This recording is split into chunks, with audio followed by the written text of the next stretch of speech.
The following are excerpts from a seminar explaining Initiative 75, the Colorado Community Rights Amendment.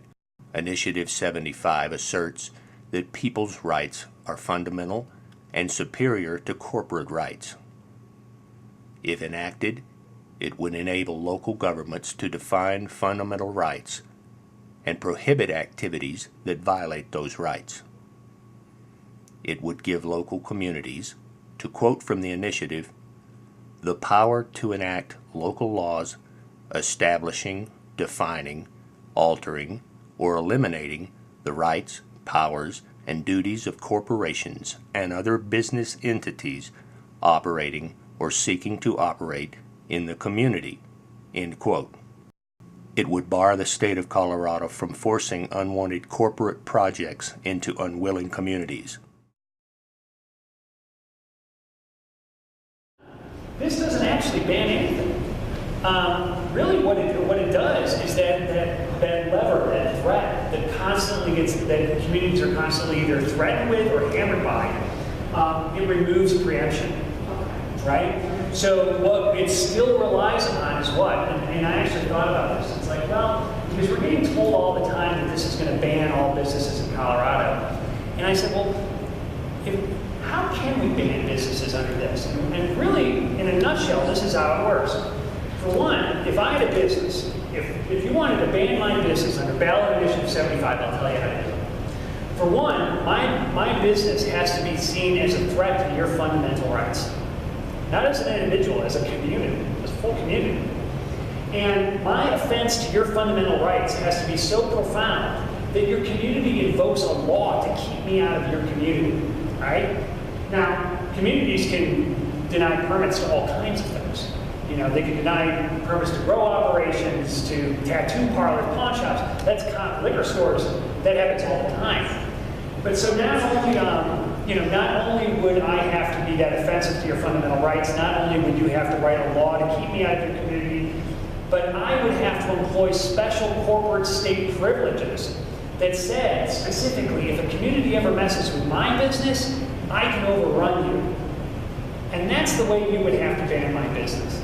So those are the only businesses that really would be immediately affected by this specific amendment. But what we wanted to do is we wanted to create an initiative that dealt with the legal problems of corporate power over community rights. And so we wanted to write this initiative specifically so that it could be used by any community. Because it might be fracking in Lafayette, Summit County is going to be the use of cyanide. Durango, it might be a uranium mine. It might be an injection well up in Weld County. And we don't know what technology is coming 10 years from now. So we wanted to create this ballot initiative so that it addresses all those things, and it can be used almost like a stem cell for all communities. It can be used to protect those communities from whatever they will face. So to make a very long legal process short, we submitted it in January. We had to go through a legislative review hearing board to make sure the language was cohesive, made sense, that it was harmonic with our intentions. We went to the Secretary of State that set title for it. The title of it is actually what you read on the ballot. And then we were challenged, and we were challenged based on the idea that we did not meet the legal requirements to make the ballot initiative. Very similar to Lafayette, same thing. And guess who challenged us? Colorado Mining Association. In fact, the leader of the Mining Association that overturned this ban, Stuart Sanderson is his name, he's the president of the Mining Association, was right there. He was the guy that was challenging us too. So we're following a great tradition now. This is our ballot initiative. It actually reads very simply.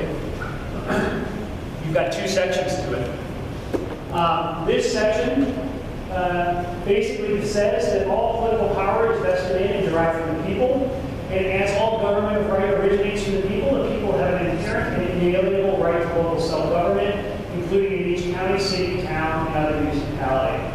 And basically what it says is that all power comes from the people, right? We're the ones that define our rights, define our fundamental rights. And in defining our rights, if we find something that violates those fundamental rights, that is the property of corporations or business entities, then what? What are we suggesting? We're suggesting that the municipalities, the communities, have the power to enact local laws establishing, defining, altering, or eliminating the rights, powers, and duties of corporations or other business entities. That's right there.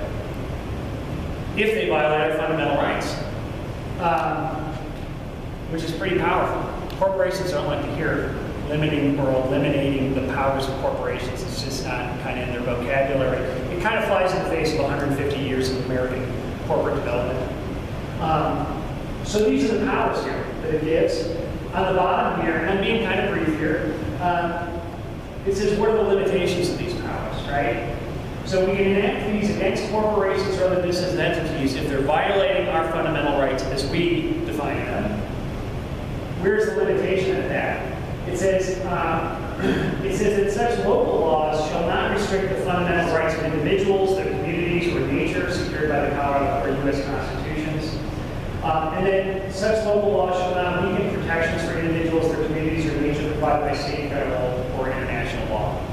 Some of the first questions we get is, okay, what if a really crazy county or municipality, like say, like if Colorado were to legalize gay marriage, can municipality illegalize the gay marriage because of this? Well, the answer is no, because you can't eliminate the protections for individuals. And you know that couple would not be considered a corporation, at least not yet. So that's it. So this essentially, the whole language of this ballot initiative, what it essentially does, and it says that these laws are not subject to limitation pursuant to section, that this section shall not be subject to preemption by international, federal, or state laws. Does anybody know a big major international law that's being considered right now that goes straight after communities on behalf of big corporations? Can we name it? The Trans-Pacific Partnership. So that was actually included in the thought of designing this ballot initiative. So what happens to these lawsuits, right? So the authority, because of the authority of this is under rights-based laws, what communities would have to show is that the laws that they created, like banning fracking or banning cyanide, said that project interferes with their fundamental rights. So a community can't just say, we feel like banning cyanide because we feel like it. If you did that, you're not really falling into the thrust of this. The thrust of this really is protecting people's fundamental rights. So like Lafayette, where we have a community rights amendment, we feel pretty strongly that we would probably fall under the jurisdiction of this. Longmont does invoke some ideas about fundamental rights in their ban on hydraulic fracturing that could be argued. The moratoriums, they tend to be written to say, well, we don't know if hydraulic fracturing is dangerous enough, we want another study. So it's kind of debatable about whether they would fall underneath that. However, if those communities that were being sued as a moratorium enacted a Community Rights Act or amendment that approached this as a fundamental rights issue, then it would definitely fall under